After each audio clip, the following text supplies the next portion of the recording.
दोस्तों, जिस बात का मैं रात शक कर रहा था वही बात हुई। अमेरिका ने साफ इनकार कर दिया है कि हमारे और ईरान के बीच किसी तरह की सीज फायर की कोई डील नहीं हुई है। रात की रिपोर्ट आप लोगों ने देखी होगी, जिसमें मैंने आपसे कहा था कि अमेरिका और ईरान के बीच कथित तौर पर एक डील की बात सामने आई है, जिसके मुताबिक अमेरिका ने ईरान से वादा किया कि हम गाजा के अंदर परमानेंट वाला सीज फायर करवा देंगे, लेकिन बदले में आपको फिर इजराइल के ऊपर डायरेक्ट हमला नहीं करना पड़ेगा।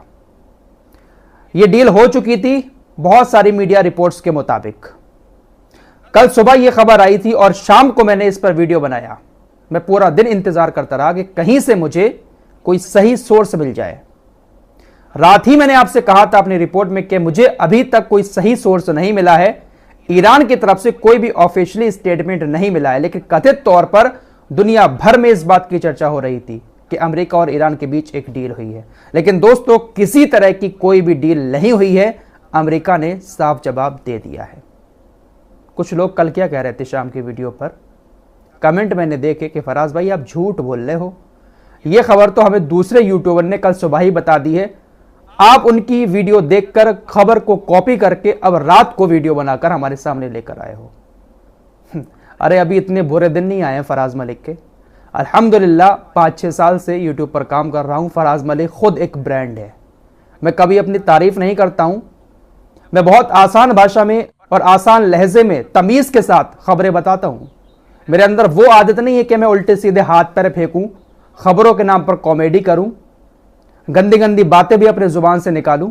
मेरी बहुत सारी माँ बहनें मुझे देखती हैं, मेरे बहुत सारे बुजुर्ग मुझे देखते हैं, तो मैं तमीज के दायरे में रहकर ही खबरें बनाता हूं। लंबे चौड़े हाथ पैर फेंक कर उल्टी सीधी बातें करके मैं भी बहुत ज़्यादा लाइट में आ सकता हूं, लेकिन अल्हम्दुलिल्लाह जितनी इज्जत अल्लाह ने मुझे दी है ये बहुत है मेरे लिए। फराज मलिक कभी भी किसी यूट्यूबर की वीडियो देखकर उसकी खबरों को कॉपी करके रिपोर्ट तैयार नहीं करता है।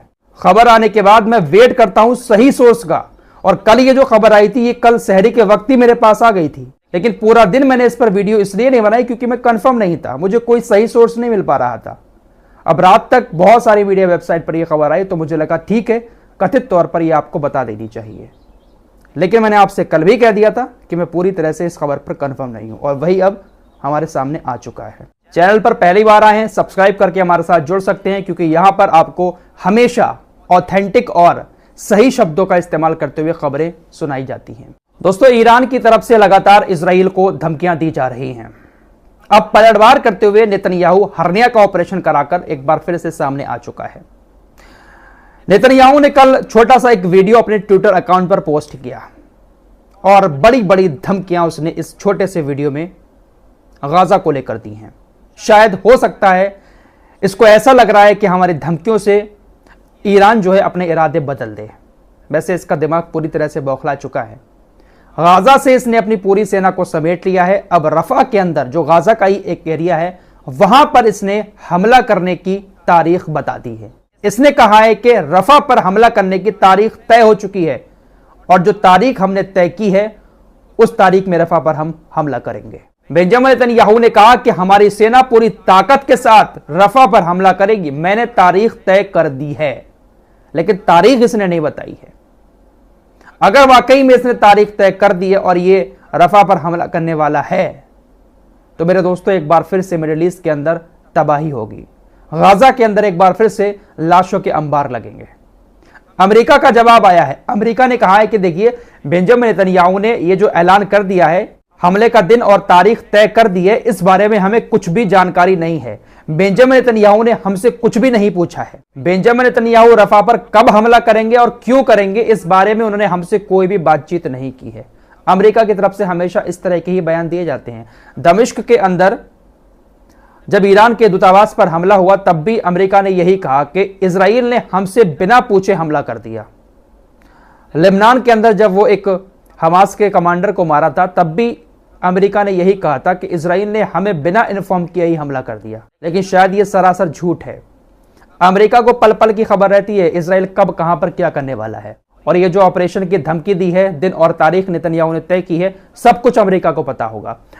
ईरान के विदेश मंत्री कल सीरिया के अंदर गए थे। अपनी लास्ट वीडियो में मैंने आपको बताया था। वहां पर जाकर उन्होंने कहा कि दमिश्क के अंदर ये जो हमला हुआ था पूरी जानकारी इस हमले की अमेरिका को पहले से थी। अमेरिका ने ही इजराइल को हमारे दूतावास पर हमला करने के लिए हरी झंडी दी थी। अमेरिका को इस हमले की पूरी जिम्मेदारी लेनी पड़ेगी, जबकि अमेरिका इस हमले से पल्ला झाड़ रहा है। अमेरिका ईरान से कह चुका है कि भाई हमारे ठिकानों को निशाना मत बनाना, इस हमले के पीछे हम नहीं थे। इजराइल ने हमें बिना बताए आपकी एम्बेसी पर हमला कर दिया था। ईरान के विदेश मंत्री ने सीरिया से ही एक बयान देते हुए कहा कि मैं बहुत तेज आवाज में इस बात को कहता हूं और जोर से कहता हूं कि आने वाले दिन इजराइल के लिए बहुत ज्यादा कठिन होंगे, और मैं दमिश्क में यह बात जोर से कहता हूं।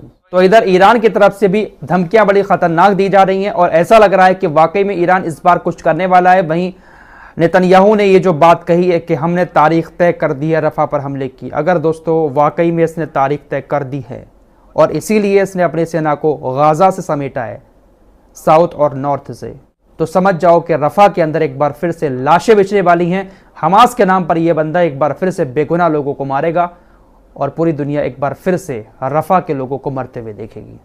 खबर तुर्की से आ रही है। तुर्की इस तरह का दावा कर रहा है कि भाई हमने इजराइल से इजाजत मांगी थी कि गाजा के अंदर हम एयर ड्रॉप करना चाहते हैं, कुछ खाना ऊपर से गिराना चाहते हैं, लेकिन इजराइल ने हमें इजाजत नहीं दी, लिहाजा हम गाजा के अंदर अब खाना नहीं गिरा पाएंगे। क्या वाकई में तुर्की ने इजराइल से इजाजत मांगी है? वैसे तुर्की अब थोड़ा सा लोगों की नजर में अच्छा बनने की कोशिश कर रहा है इस तरह की बातें करके, क्योंकि पूरी तरह से इज्जत तुर्की की जा चुकी है। वैसे एक और राहत भरी खबर ये है, कल ही मैंने आपको बताया था कि तकरीबन 300 ट्रक रोजाना खाने के गाजा के अंदर जा रहे हैं। कल 419 ट्रक गाजा के अंदर सहायता लेकर पहुंचे हैं और ये सबसे बड़ी सहायता पहुंची है 7 अक्टूबर से, जब से जंग शुरू हुई है। दोस्तों, गाजा से इजराइल की सेना पूरी तरह से वापस हो चुकी है। अब गाजा के टूटे फूटे घरों में वहां के लोगों ने वापस लौटना भी शुरू कर दिया है और अब मीडिया भी उन इलाकों में पहुंचना शुरू हो गया है जहां पर अब तक इजराइल की सेना उनको नहीं जाने दे रही थी। जो गाजा का एरिया है, कई सारे पत्रकारों ने वहां पर पहुंचकर कुछ चीजें दिखाई कि गाजा का जो मलबा है, उस मलबे में इजराइल के टैंक के टुकड़े हर 2 कदम पर देखने को मिल रहे हैं। आप 2-4 कदम आगे बढ़ेंगे, इजराइल के टैंक का एक ना एक टुकड़ा आपको देखने को मिल जाएगा। और टुकड़ा कोई छोटा मोटा नहीं, बड़े बड़े टुकड़े मिट्टी में मिले हुए गाजा के अंदर पत्रकारों को दिखाई दे रहे हैं। इस बात से आप अंदाजा लगा सकते हैं कि इजराइल के टैंकों का हमास के लोगों ने क्या हाल किया है। मेरे दोस्तों, सच्चाई कुछ और है। गाजा के तो 35,000 लोगों की मौत हो ही चुकी है, लेकिन इजराइल के सैनिकों का भी हाल बहुत बुरा हुआ है गाजा के अंदर। ईरान के विदेश मंत्री सीरिया पहुंचे थे, उन्होंने सीरिया के प्रधानमंत्री से मुलाकात की, खबर आपको बता चुका हूं। अब इस मामले पर सीरिया के प्रधानमंत्री का भी बयान आया है। उन्होंने कहा कि देखिए, ईरान के ऊपर ये जो हमला किया गया है दूतावास पर, इस हमले का जवाब दिए बिना ईरान नहीं रुकेगा। ईरान इस हमले का जवाब जरूर देगा। दोस्तों, हाइप तो बहुत ज्यादा क्रिएट हो चुकी है पूरी दुनिया के अंदर। हिजबुल्लाह के नेता ने भी कल शाम बड़ी बड़ी बातें यही कही हैं कि अब ईरान को पूरा हक है इस हमले का बदला लेने का, क्योंकि ईरान के ऊपर हमला किया गया है।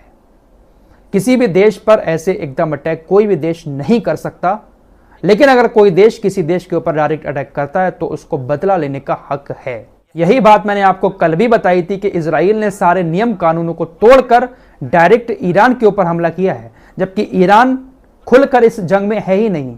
कोई भी ऐसा सबूत सामने नहीं आया है कि इजराइल के ऊपर हमास, हुतीज और हिजबुल्लाह जो हमले कर रहे हैं उसके पीछे ईरान हो। एक भी सबूत ऐसा सामने नहीं आया है। इसीलिए ये पूरी तरह से इंटरनेशनल कानून का उल्लंघन किया है इजराइल ने, और उसका उल्लंघन करते हुए ईरान के ऊपर हमला किया है। तो ईरान के पास पूरा हक है अपने इस हमले का बदला लेने का। फिलहाल देखते हैं कि किस तरह की सिचुएशन बनती है। इस रिपोर्ट में इतना ही। चैनल पर पहली बार आए हैं, सब्सक्राइब करके हमारे साथ जुड़ सकते हैं। दोस्तों, हमारी वीडियो देखने के लिए बहुत बहुत शुक्रिया। चैनल पर पहली बार आए तो फॉलो सब्सक्राइब कीजिए और साथ ही साथ शेयर भी कीजिए। मिलते हैं अगली वीडियो में, तब तक के लिए अपना ख्याल रखें। धन्यवाद।